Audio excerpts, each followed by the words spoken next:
सरपुर नामक गांव में हॉस्पिटल नहीं था। तभी एक आदमी ने, जिसका नाम सुनील था, उसने अपने घर में हॉस्पिटल खोल लिया। वह अपने घर में ही लोगों को चेक करने लगा। वह डॉक्टर बन गया। हालांकि उसके पास कोई डॉक्टर की डिग्री नहीं थी, परंतु वह फिर भी सबको यही बोलता था कि वह एक डॉक्टर है और उसने डॉक्टर की पढ़ाई की है। उसने इस गांव में आने से पहले डॉक्टर की पढ़ाई कर ली है।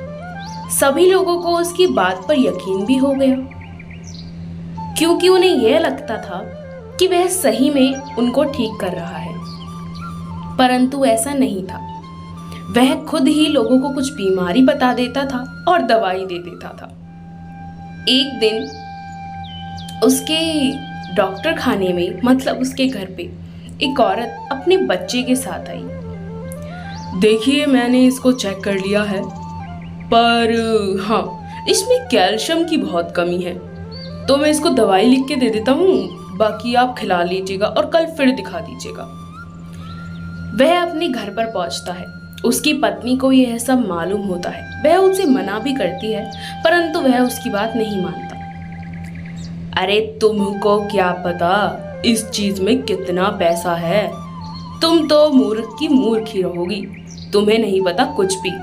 मैं जैसे काम करता हूँ मैं वैसे ही काम करूँगा, और तुम कौन होती हो मुझे रोकने वाली? हाँ,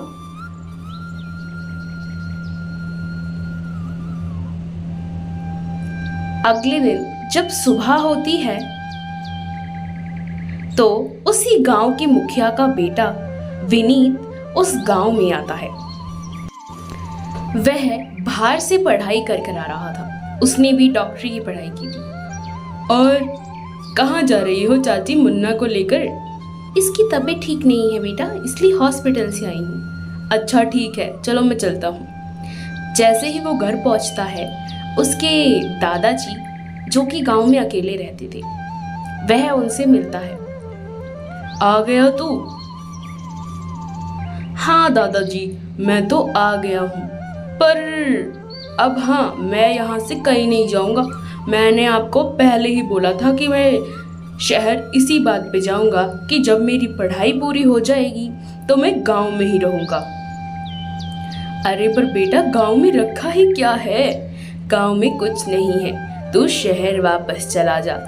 यहाँ पर कुछ भी नहीं है बेटा, बस गाय बकरी ये सब ही है। हाँ तो क्या हुआ दादाजी, इसमें मैं बड़ा भी तो हुआ हूँ। मैंने अपनी स्कूल की परीक्षा तो यहीं दी है ना, बाकी कॉलेज पढ़ने ही तो गया हूँ मैं वहाँ पर। देखिए दादाजी, मैं यहीं पर रहूँगा, मैं कहीं नहीं जाऊँगा, मैं पहले ही बता देता हूँ आपको। अरे पर तू यहाँ पर रहकर करेगा क्या?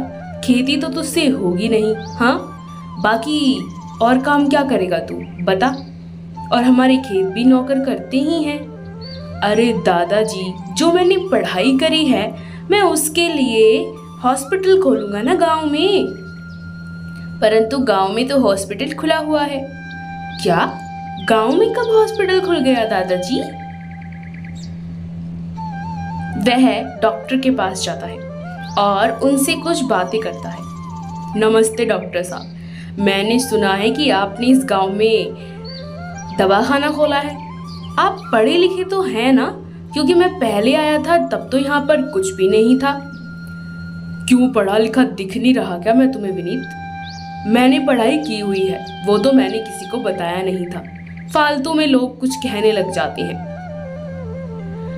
नहीं, इसमें फालतू की क्या बात है सुनील डॉक्टर, मैं तो आपसे ऐसे ही पूछ रहा हूँ। वो मैंने भी डॉक्टर की पढ़ाई करी है ना, इसीलिए। पहले इसमें डॉक्टर नहीं था ना यहाँ पर कोई भी, इसलिए मैं पूछ रहा हूँ आपसे बस।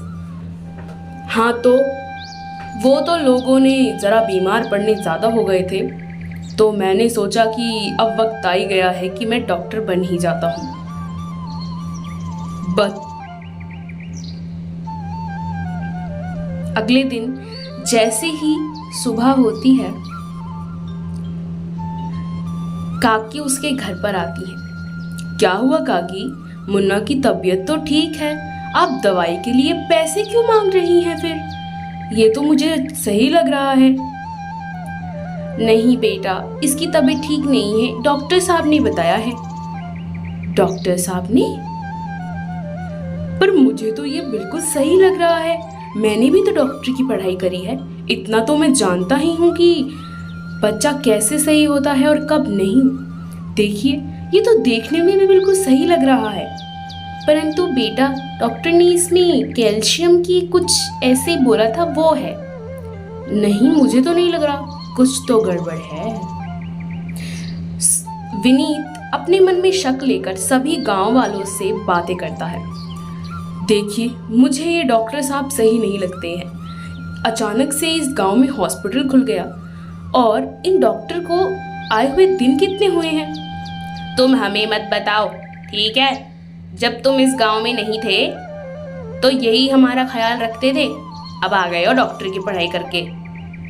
कुछ समय बाद ही गांव में बहुत से लोग बीमार पड़ने लग जाते हैं। सुनील डॉक्टर उनको गलत दवाई दे देता है, इसीलिए सब ज़्यादा बीमार हो जाते हैं।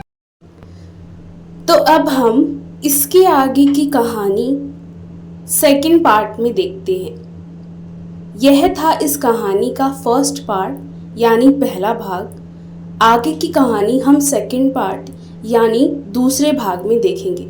तब तक के लिए अगर आपको ये कहानी अच्छी लगी हो तो लाइक, शेयर और सब्सक्राइब ज़रूर करें।